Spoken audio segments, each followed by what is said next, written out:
Imagine a world where a $4 billion fortune hangs in the balance, a king's legacy is at risk of being dismantled, and a future monarch is prepared to take the ultimate legal step to ensure his own brother never sees a single cent of the family inheritance. This is not a work of fiction or a plot from a Shakespearean tragedy. It is the cold, hard reality currently unfolding behind the gilded gates of Buckingham Palace, where a silent war over money, power, and the very survival of the British monarchy is being waged between Prince William and Prince Harry. Hello, dear viewers, and a very warm welcome back to the channel. Before we dive into the staggering details of this royal financial thriller, please take a moment to subscribe to our channel and hit the notification bell. Your support allows us to continue bringing you the most in-depth and respectful coverage of the stories that shape our world. The rift between the House of Windsor's two most prominent sons has long been a subject of public fascination, but recent developments suggest that the conflict has moved far beyond hurt feelings and tell-all memoirs. At the heart of the current tension is a figure so large it is difficult to comprehend: $4.2 billion. This is the estimated private fortune of King Charles III, a vast accumulation of wealth that has become the ultimate prize and the ultimate weapon in the ongoing battle for the future of the crown. As King Charles continues his reign, the question of what happens when the crown eventually passes to Prince William has become a source of intense anxiety for the Duke and Duchess of Sussex. For Prince Harry, the prospect of his father's eventual passing is not just a personal tragedy, it represents a looming financial precipice. When William ascends the throne, he will gain absolute control over the Duchy of Lancaster, the sovereign's private estate that has provided for the monarch since the 14th century. And according to those close to the palace, William has no intention of sharing that bounty with a brother he believes has betrayed the institution. To understand the scale of what is at stake, we must first look at the numbers. While Prince Harry and Meghan Markle are certainly not struggling, with an estimated combined net worth of approximately $105 million earned through their various media ventures and inheritance from Princess Diana, that sum is a mere drop in the bucket compared to the king's private wealth. King Charles has spent a lifetime carefully managing his assets, and his personal fortune is now estimated to sit at a staggering $4.2 billion. This includes vast tracts of land, priceless art collections, and private investments that sit outside the public sovereign grant. For Prince William, the heir to the throne, this wealth is not just money, it is the lifeblood of the monarchy. It is the resource that allows the king to support the working members of the family and maintain the dignity of the office. However, sources close to the Prince of Wales suggest that William is deeply suspicious of Harry's recent attempts at reconciliation. From William's perspective, these overtures are not born out of a genuine desire to heal family wounds, but are instead a calculated move to secure a piece of that $4.2 billion pie.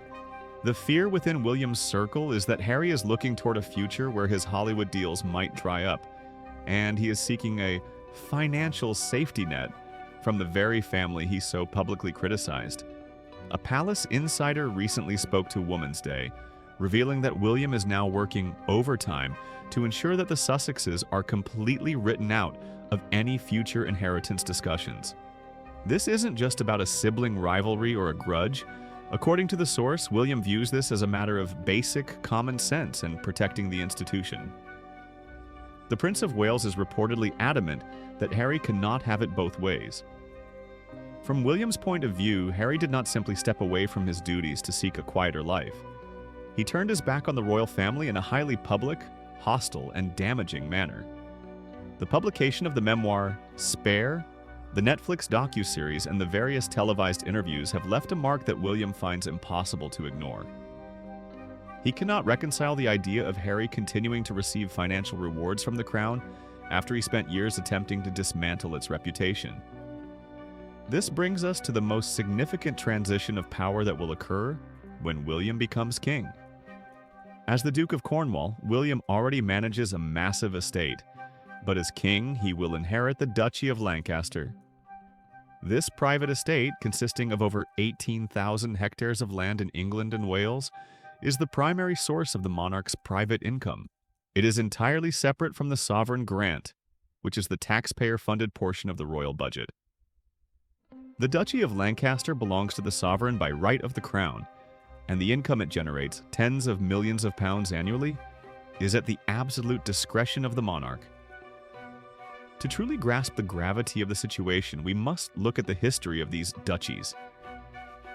The Duchy of Lancaster was founded in 1399 by Henry IV, and for over 600 years it has been the personal piggy bank of the king or queen. It isn't just farmland.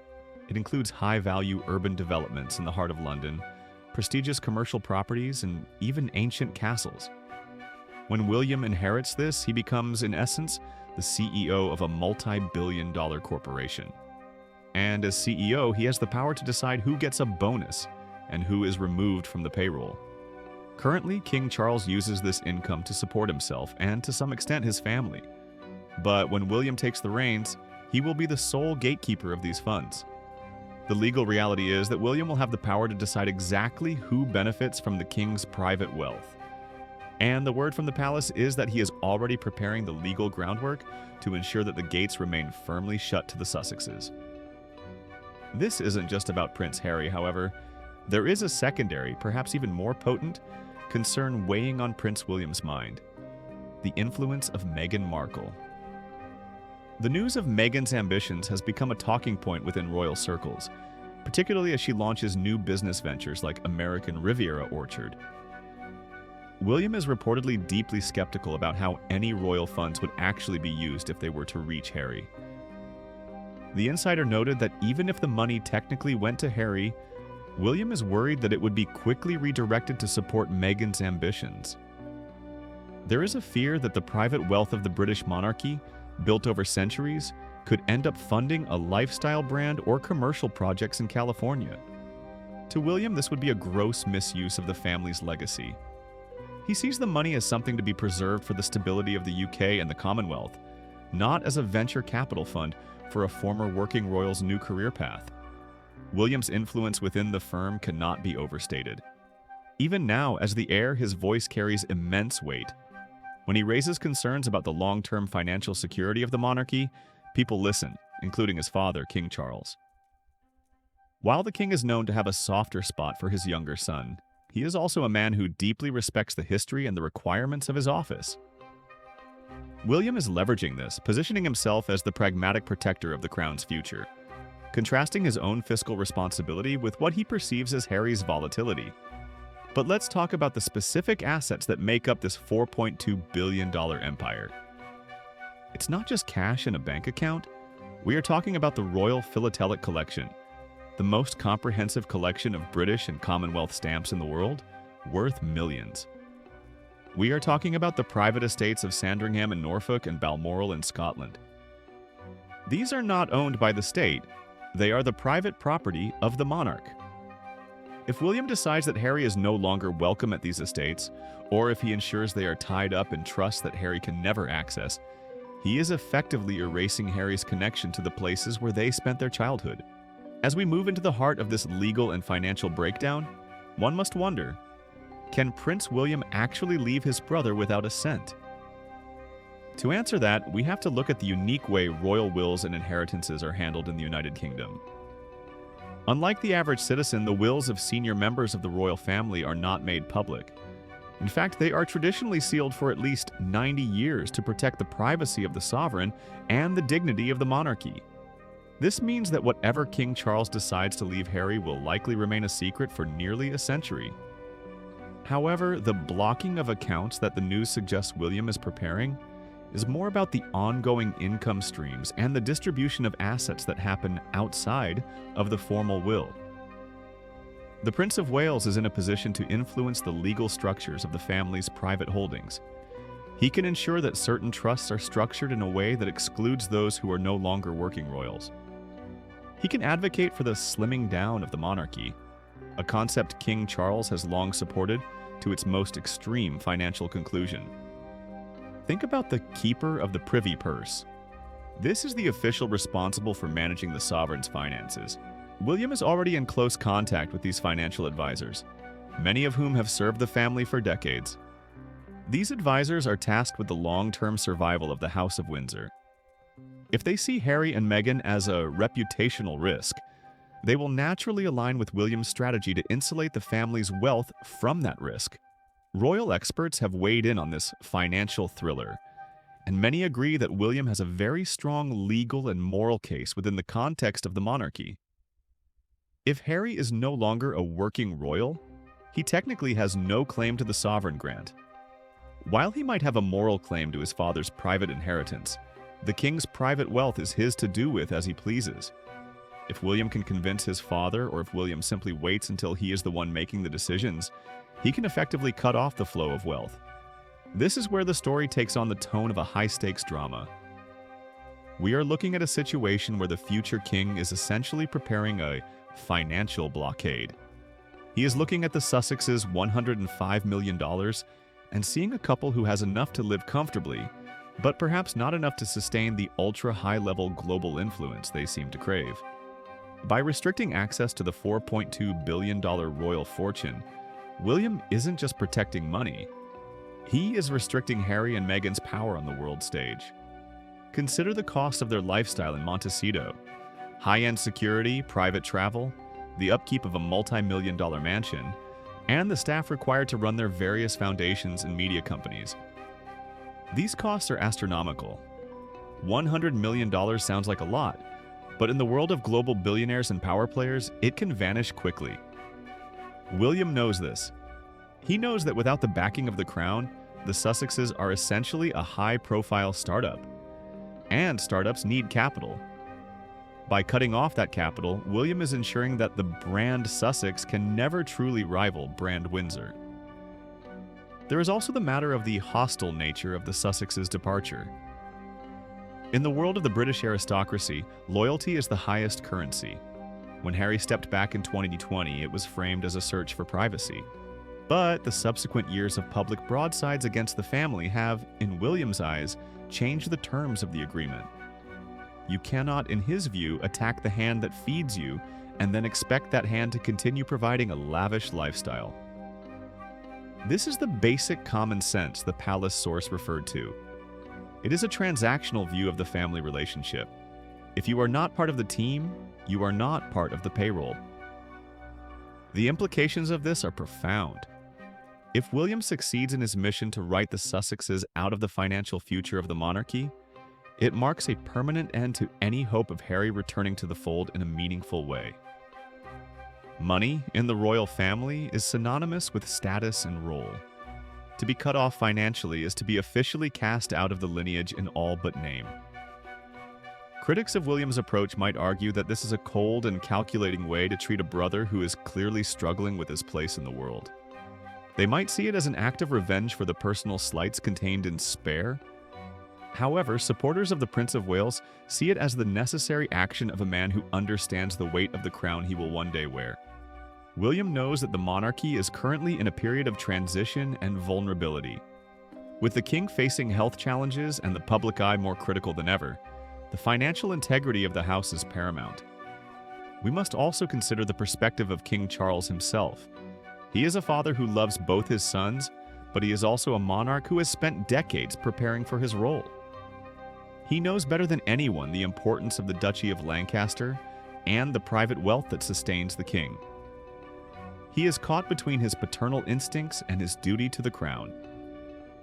Will he listen to William's warnings about Meghan's ambitions and the potential misdirection of funds?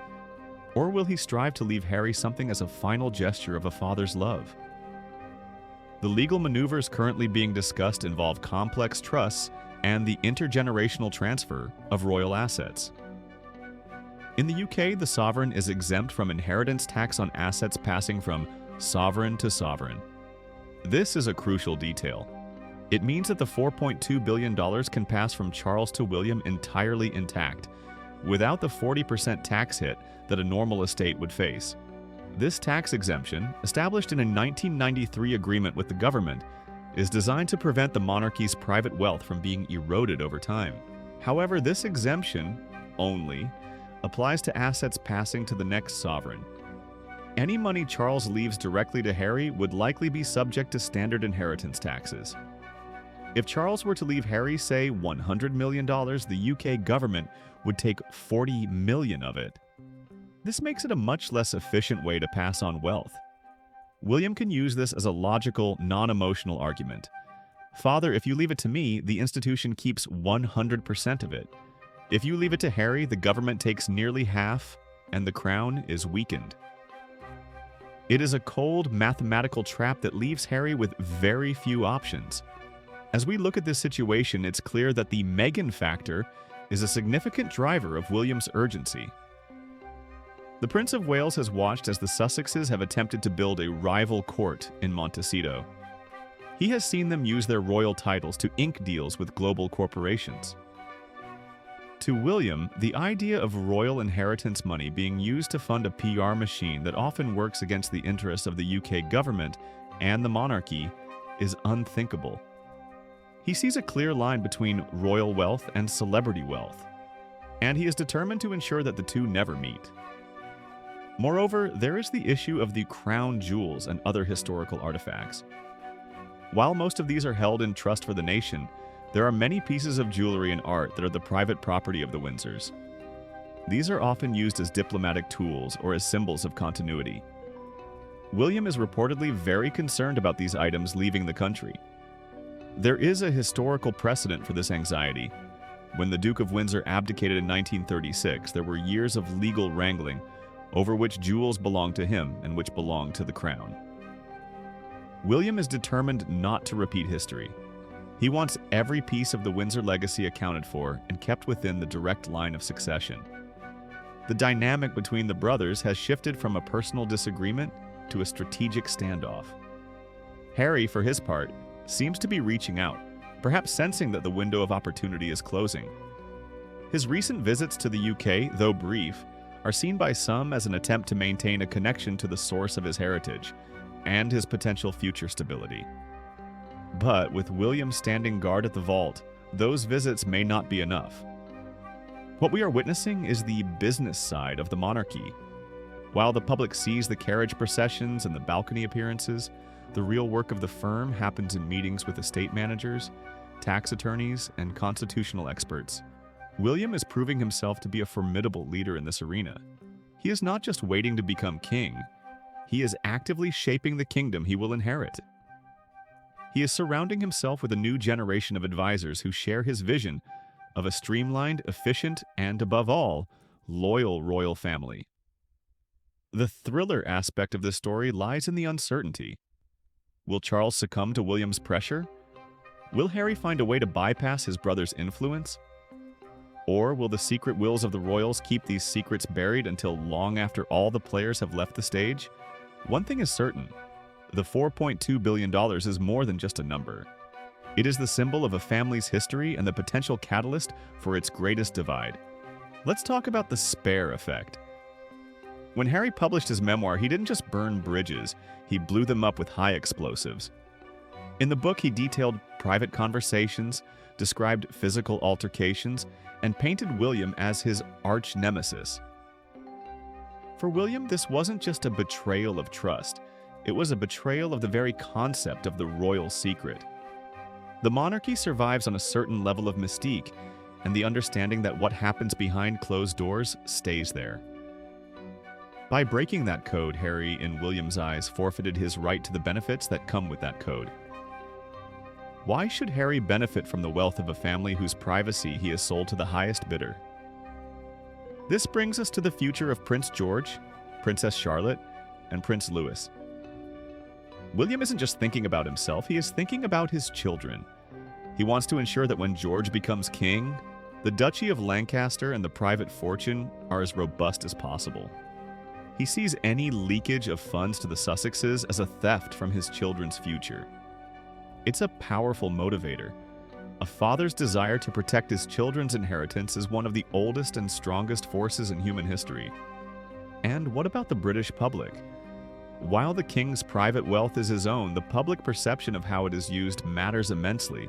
In a time of economic struggle for many in the UK, the sight of billions of dollars being squabbled over by two brothers in palaces and mansions is a delicate PR issue. William knows that the monarchy must appear to be value for money. By cutting off Harry, who is seen by a significant portion of the British public as having abandoned the country, William is actually aligning himself with a large segment of public opinion. He is showing that royal wealth is for those who serve the British people, not for those who live in California luxury. As we draw toward the conclusion of this deep dive into the royal finances, it's worth reflecting on what this means for the future of the British monarchy. A house divided against itself cannot stand, and a family divided by billions of dollars faces an even greater challenge. Prince William's focus on protecting the institution is a noble goal from a monarchist's perspective, but it comes at a heavy personal cost. He is essentially choosing the crown over his brother. Prince Harry, on the other hand, finds himself in a precarious position. He has the fame, he has a significant amount of money by any normal standard, but he is being systematically disconnected from the true power and wealth of his bloodline. If William's plan succeeds, Harry will truly be in exile, not just geographically, but financially and institutionally. He will be a prince in title, but a commoner in the eyes of the family's accountants. This story serves as a reminder that even for those born into the most incredible privilege, the themes of loyalty, betrayal, and the pursuit of security are universal. The battle over King Charles's fortune is a modern-day struggle for legacy. It's about who gets to define what it means to be a royal in the 21st century. Is it a birthright that can never be taken away, or is it a job with a salary that can be terminated for cause? William has made his choice. He believes the rewards of the monarchy belong only to those who serve it. Harry believes his place in the family should guarantee him a certain level of support regardless of his career choices. And in the middle sits King Charles, the man who holds the keys to the $4.2 billion kingdom. It is a lonely place to be, caught between the son who stayed and the son who left, between the future of the crown and the memories of the past. We must also consider the role of the men in gray suits, the palace courtiers. For decades, these figures have been the silent architects of royal policy. They are the ones who draft the legal documents, who whisper in the king's ear, and who manage the transition of power. Currently, there is a sense that these courtiers are increasingly aligned with William. They see him as the stable, predictable future of the monarchy. Harry, with his unpredictable media appearances and legal battles with the UK press, is seen as a liability. In the cold world of institutional preservation, liabilities are liquidated.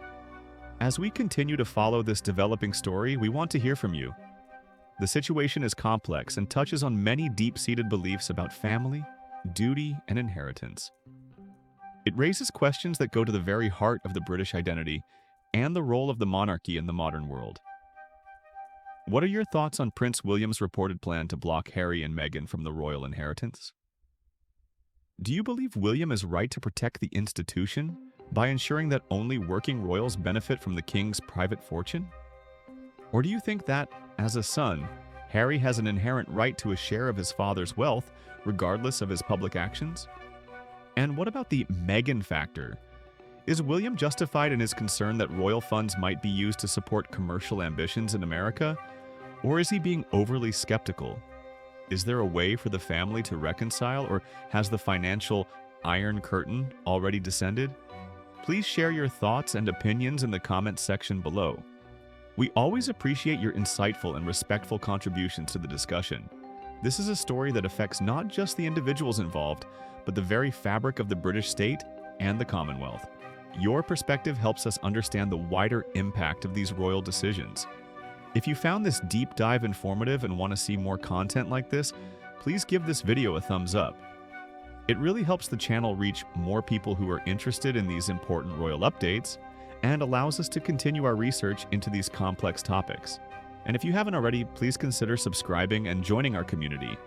We have much more in-depth coverage coming your way, looking at the history, the legalities, the hidden finances, and the human stories behind the headlines. From the secrets of the Duchy of Cornwall to the future of the Sovereign Grant, we will continue to bring you the facts and the analysis you won't find anywhere else. We are committed to providing a balanced and detailed look at the House of Windsor as it navigates its most challenging era in generations. Thank you so much for spending your time with us today. We know there are many places you can go for news, and we are honored that you chose to stay with us for this detailed look at the royal financial crisis. We look forward to seeing you in the next video, where we will explore even more of the hidden world of the British monarchy. Until then, take care of yourselves, stay curious, and stay informed. This has been a comprehensive look at the silent war for the $4.2 billion royal fortune. A story of two brothers, one crown, and a decision that will change the course of history forever. The gates of the palace may be closed, the wills may be sealed, and the conversations may be private, but the drama inside continues to unfold, one legal document and $1 billion at a time. Thank you for watching, and we will see you very soon for more updates on this unfolding royal saga. Stay tuned.